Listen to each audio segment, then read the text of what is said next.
ഖുർആൻ മുന്നോട്ട് വെച്ചിട്ടുള്ള മഹത്തായ വേദഗ്രന്ഥം മുന്നോട്ട് വെക്കുന്ന വിഭാവനം ചെയ്തിട്ടുള്ള ആശയങ്ങളെയാണ് വർത്തമാന ലോകം ഇന്ന് തേടുന്നത്, ആവശ്യപ്പെടുന്നത് എന്നതാണ്. എങ്ങനെ? പരിശുദ്ധ ഖുർആൻ 1400 വർഷങ്ങൾക്ക് മുമ്പ് പ്രഖ്യാപിച്ചിട്ടുള്ള, ആവശ്യപ്പെട്ടിട്ടുള്ള, വിഭാവനം ചെയ്തിട്ടുള്ള ആശയാദർശങ്ങളെ ഇന്നത്തെ ലോകം, വർത്തമാന ലോകം തേടിക്കൊണ്ടിരിക്കുന്നു, ആവശ്യപ്പെട്ടുകൊണ്ടിരിക്കുന്നു, ചർച്ച ചെയ്തുകൊണ്ടിരിക്കുന്നു. പരിശുദ്ധ ഖുർആൻ ഹറാമാണെന്ന് പ്രഖ്യാപിച്ച ഓരോറ്റ സംഗതിയും ഇന്നേ വരെ ഉലകത്തിൽ ഒരാൾക്കും അല്ല അത് ഹലാലാക്കാവുന്നതാണെന്നോ ഹലാലാണെന്നോ അതിൽ ഗുണമുണ്ടെന്നോ പറയാൻ സാധിച്ചിട്ടില്ല. അസാധ്യമാണ്. പരിശുദ്ധ ഖുർആൻ ഹറാമാക്കിയ ഒന്ന് ഹലാലാണെന്ന് പറയാൻ ആർക്കും സാധ്യമല്ല, സാധിക്കുകയുമില്ല, ചെയ്തിട്ടുമില്ല.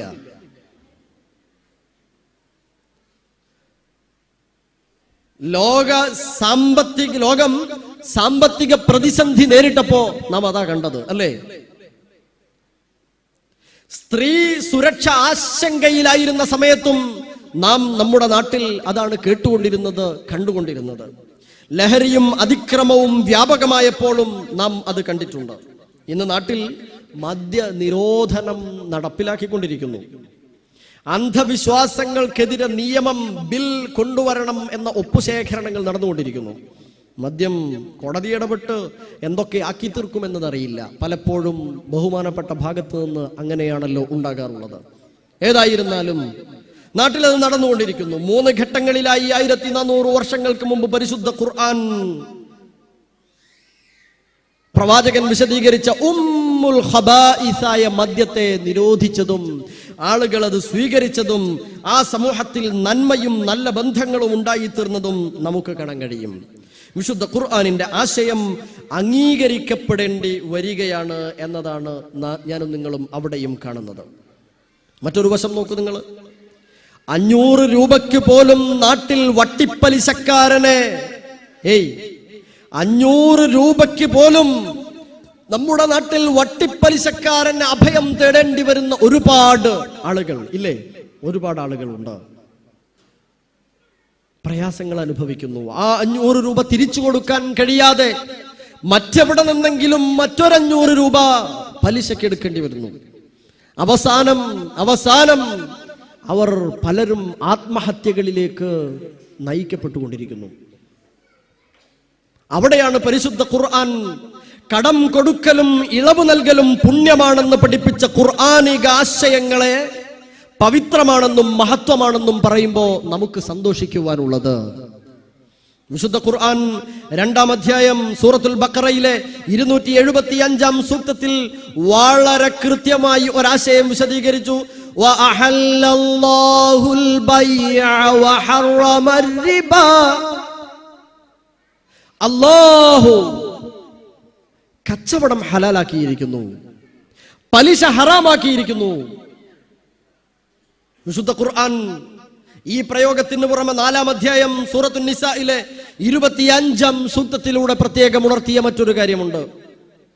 യാ അയ്യുഹല്ലദീന ആമനൂ ലാ തഅകുലൂ അംവാലകും ബൈനകും ബിൽ ബാത്തിൽ ഇല്ലാ അൻ തകൂന തിജാറതൻ അൻ തറാദിൻ മിൻകും.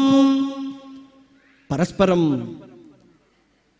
സംതൃപ്തിയില്ലാത്ത, ഉഭയ സംതൃപ്തിയില്ലാത്ത വിധത്തിൽ സാമ്പത്തിക ക്രയവിക്രയങ്ങൾ നടക്കാൻ പാടില്ല, വ്യവഹാരങ്ങൾ നടക്കാൻ പാടില്ല.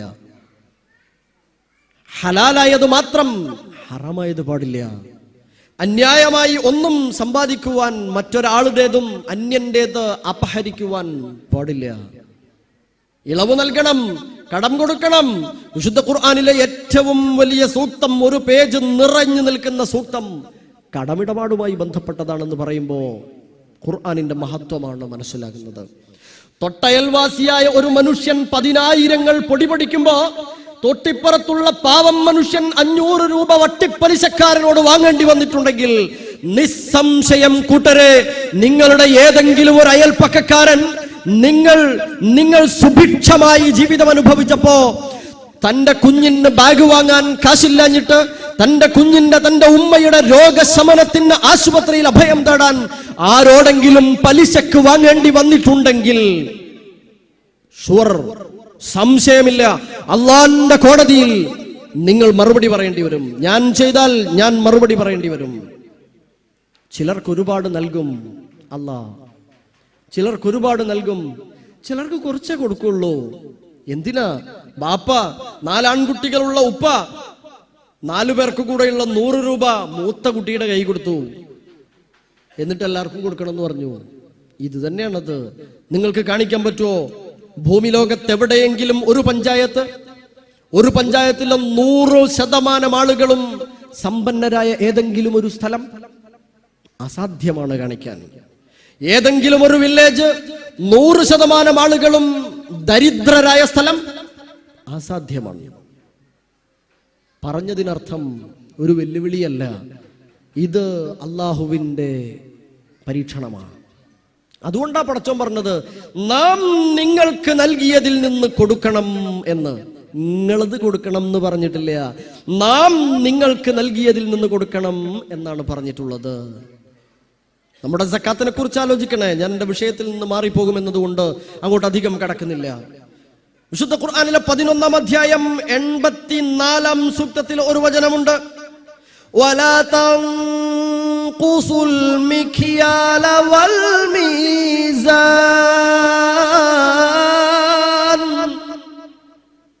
അളവും തൂക്കവും കുറവ് വരുത്തരുത് കേട്ടോ എന്ന്. അത് അന്യന്റെ അവകാശമാണ്.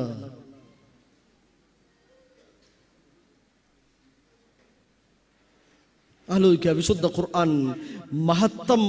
ഖുർആനിന്റെ മഹത്വം എന്ന് പറയുമ്പോൾ സാമ്പത്തിക ഭദ്രതയെ ശാക്തീകരിക്കുന്ന ഈ വചനങ്ങളൊക്കെ പാരായണം ചെയ്ത് കേൾക്കുമ്പോൾ, വായിക്കുമ്പോൾ അല്ലേ, 2010 IMF-ന്റെ